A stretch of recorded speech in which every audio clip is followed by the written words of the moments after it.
नमस्कार देवियों और सज्जनों, व्यालोक वाणी में आप सभी का स्वागत है। आप सभी का व्यालोक वाणी को अथाह स्नेह और प्रेम मिल रहा है, इसके लिए आप सभी का डबल धन्यवाद, आभार। आज बात कॉकरोचेज की। मतलब सोचिए ये देश कितना खलिहर है कि इस देश में करीबन 4 करोड़ लोग खुद को कॉकरोच कहने के लिए बेहाल हो रहे हैं। हम कितने खलिहर हैं कि इस पर आपसे बात करने आ गए हैं, और ये देश कितना खलिहर है कि 2 दिनों तक पूरी ऊर्जा वगैरह लगाकर इसने उसको नंबर 1 बनाया, और उसके बाद वह विवादित भी हुआ, वह विवादों में भी फंसा, उसकी वजह से काफी सारी न्यूज भी बनी और लोगों ने उसके कर्ता धर्ता की पूरी कुंडली भी खंगाल डाली।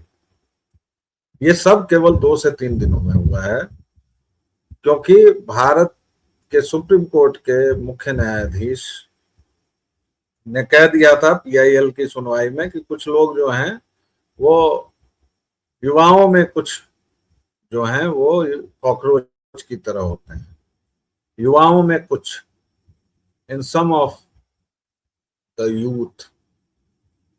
अब इस बात पर भाई लोगों की जज्बात आपा घायल हो गई, भाई लोगों ने पार्टी बना ली, और उसके बाद ठीक वही जो आम आदमी पार्टी के दौरान हुआ था। लेकिन उस वक्त जमुना में उतना नाला नहीं बहा था, गंगा में उतना टैनरी का सीवर नहीं बहा था। वो वक्त सोशल मीडिया के उछाल का था। उस वक्त सोशल मीडिया में गति बस आ रही थी, इसलिए जनता के मन में भारी उत्साह था। लोग जो भी सोशल मीडिया पर देखते थे उस पर आंख मूंद कर भरोसा कर लेते थे, क्योंकि उनको लिखे हुए को बांचने की आदत थी। जैसे वो अखबारों को भी परम पवित्र मानते थे, जैसे वो किसी जमाने में पत्रिकाओं को परम पवित्र मानते थे, किसी जमाने में वह पत्र और पत्रिकाओं की कस्में खाया करते थे। इसलिए आज की पीढ़ी नहीं समझ पाएगी कि उन दिनों का मोल क्या था। लेकिन आज जब आप कॉकरोच जनता पार्टी सीजेपी बनाते हैं, तो आज भी उससे उस CJP citizens for justice and peace के नाम के डिजिटल फुटप्रिंट्स दिखते हैं, जो तीस्ता सीतलवाड़ के संगठन के थे और जो उनकी खबरें हैं। इसलिए क्योंकि सीजेपी नाम से डिजिटल दुनिया में उन्होंने बहुत ज्यादा काम आपसे अधिक कर रखा है, और इनके जो प्रवर्तक थे दीपके या दोपके जी, उनकी पूरी कुंडली जनता ने निकाल ली है कि वो किस तरह अमेरिका में रहते हैं, आम आदमी पार्टी के सक्रिय सदस्य थे, कुछ पदधारी भी हो सकते हैं, और इसके अलावा वह आम आदमी पार्टी का कैंपेन भी संभाल चुके थे। अमेरिका में रह के वह इस तरह का काम कर रहे थे, और ज्यादातर सब्सक्राइबर उसके जो थे वो पाकिस्तान, बांग्लादेश और कहां से थे। इन सब के बाद एक ट्विस्ट, क्योंकि ये सरकार ट्विस्ट करने में माहिर है, इस सरकार को पता नहीं क्या मजा आता है, कि उसका एक्स अकाउंट सस्पेंड हो गया।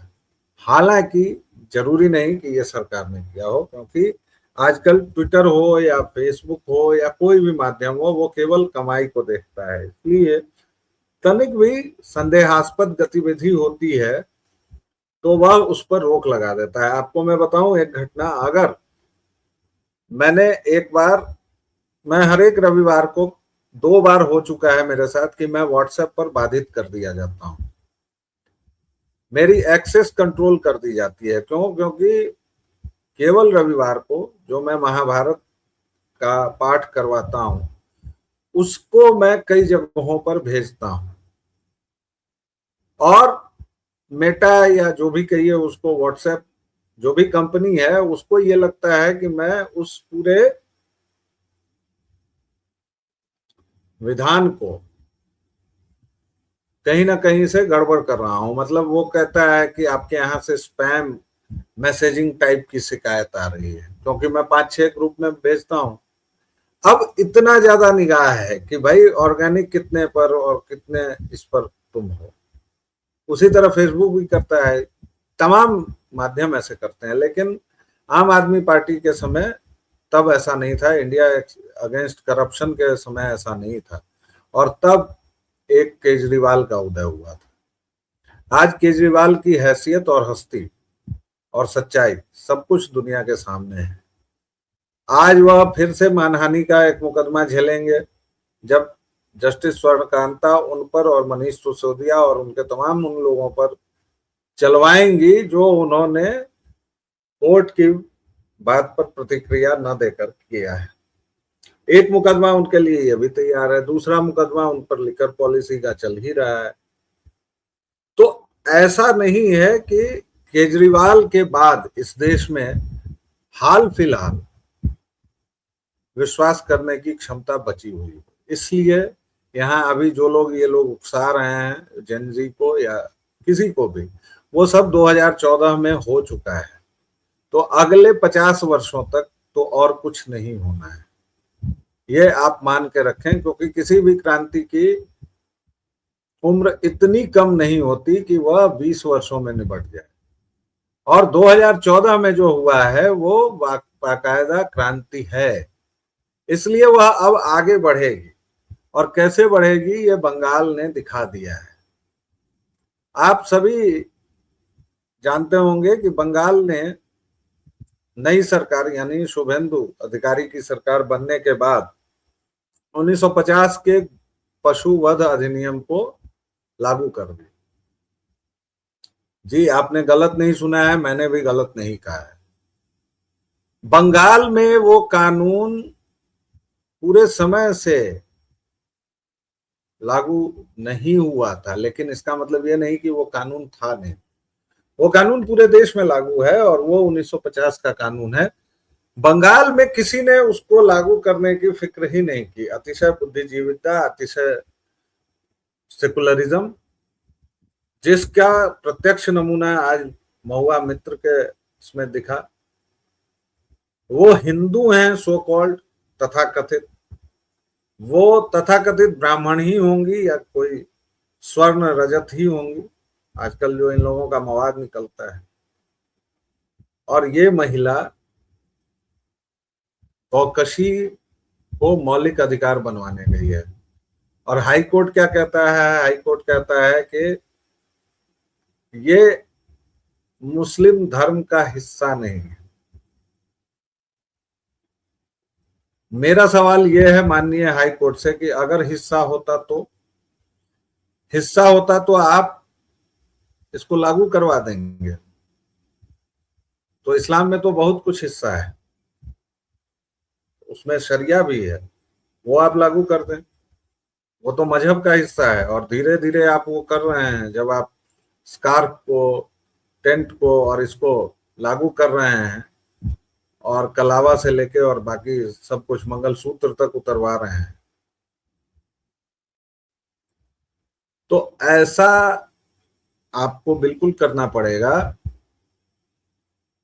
कि आप एक तरफ कहीं जाएं।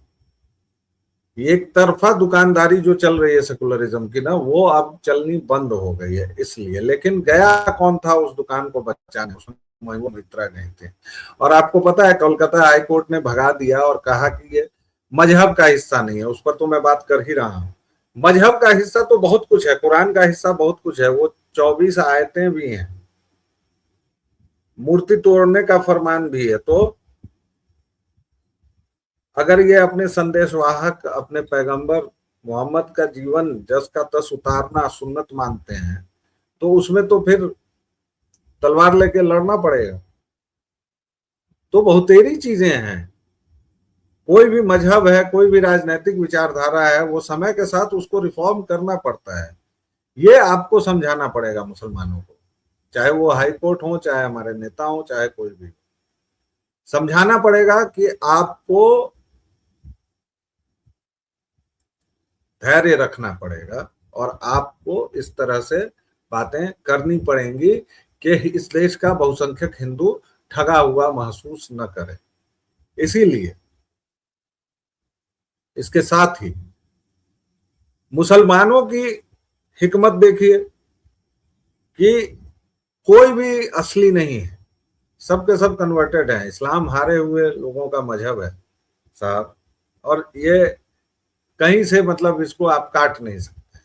जबरदस्ती अपने आप को ये मत कीजिए कि हम 800 साल से राज कर रहे हैं। इतने साल का आपका इतिहास भी नहीं। कोई 4 पीढ़ी पहले, कोई 5 पीढ़ी पहले, जो 2 पीढ़ी पहले जिन्ना कन्वर्ट हुआ था वो आपको बांट के चला गया। और जिन्ना वाज अ शिया, मतलब एक सुन्नी पाकिस्तान देश पर, और आप यार शिया पर को बिठाए हुए हो। कमाल की बात करते हैं यार।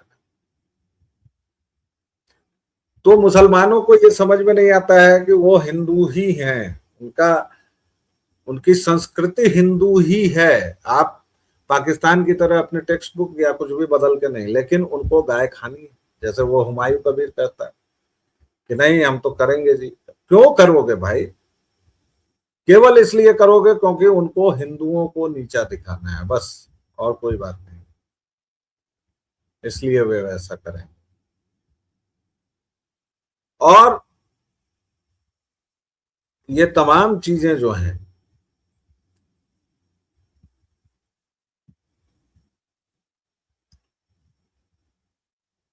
चाहे वो सड़क पर नमाज पढ़ने की जिद हो, चाहे वो जबरन वो हत्या की जिद हो, ये सब की सब दरअसल उस विस्तारवादी मजहब, जो एक दरअसल पॉलिटिकल थॉट है, उसके कोर में ही है। ये सब का सब कब्जा करने को दिखाता है, आपके मेंटल स्पेस को, आपके फिजिकल स्पेस को, आपके भाव पक्ष को, सब पर वो कब्जा करता है।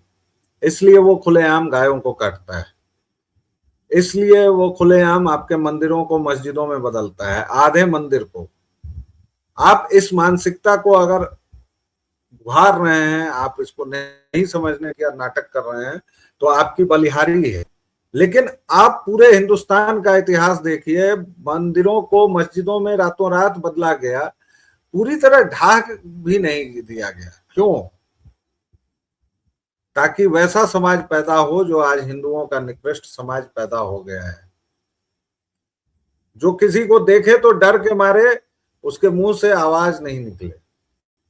800 वर्षों तक हमारी आत्मा को रौंदा गया है, 1200 वर्षों तक उसे पददलित किया गया है। तो ये पीढ़ी तो बहुत बहादुर है उस हिसाब से देखें तो। हमारे लिए बिल्कुल रोजमर्रा की बात बना दी गई, एक आम बात बता दी गई।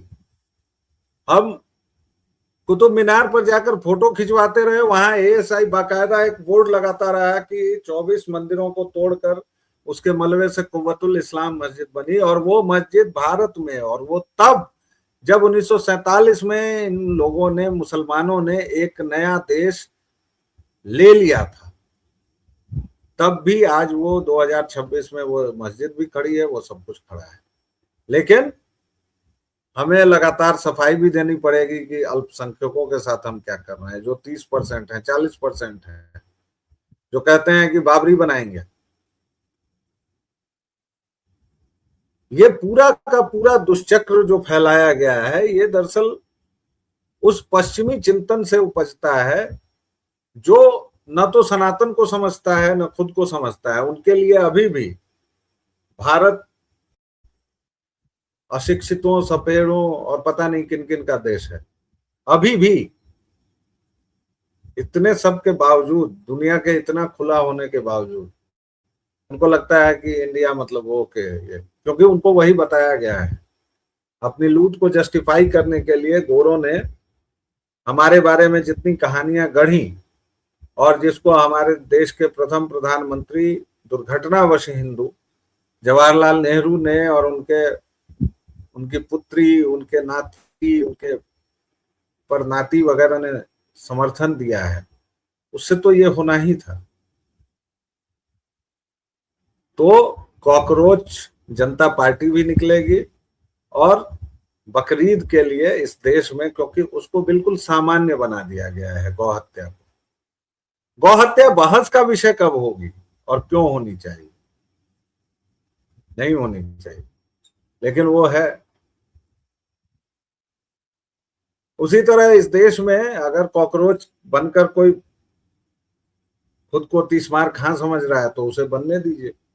क्योंकि वैसे भी जिंदगी में अब तो यही सब रखा हुआ है। उसको विदेशी लोग प्रमोट कर रहे हैं, उसको विपक्ष के नेता प्रमोट कर रहे हैं। आपके प्रधानमंत्री के साथ एक निहायत बदतमीज पत्रकार जबरन प्रश्न पूछने की हिमाकत करता है, जबरदस्ती करता है, और आप उसको हीरोइन बना रहे हैं क्योंकि आपको प्रधानमंत्री से नहीं मोदी से घृणा है। भाई मोदी मोदी नहीं है ना, वो बाहर गया है तो वो इस देश का प्रधानमंत्री है। इतनी तमीज अगर लोगों में नहीं है, इतनी सलाहियत अगर लोगों में नहीं है, तो फिर इस देश का क्या होगा। मैं अक्सर अपने सिंगल वीडियो जो बनाता हूं उसका शीर्षक है, दोस्तों आज से मैंने सोच लिया है, वो आत्मालाप है, जिसमें मैं आपको बस अंततः इसी प्रश्न के साथ छोड़कर जाऊंगा, क्या होगा देश। कैसा लगा ये कार्यक्रम हमें जरूर बताइएगा, और व्यालोक वाणी को जिस तरह आप अपना स्नेह और प्रेम देते रहे हैं वह प्लीज देते रहिए। बहुत बहुत आभार। फिर मिलेंगे, तब तक के लिए जय जय सिया राम।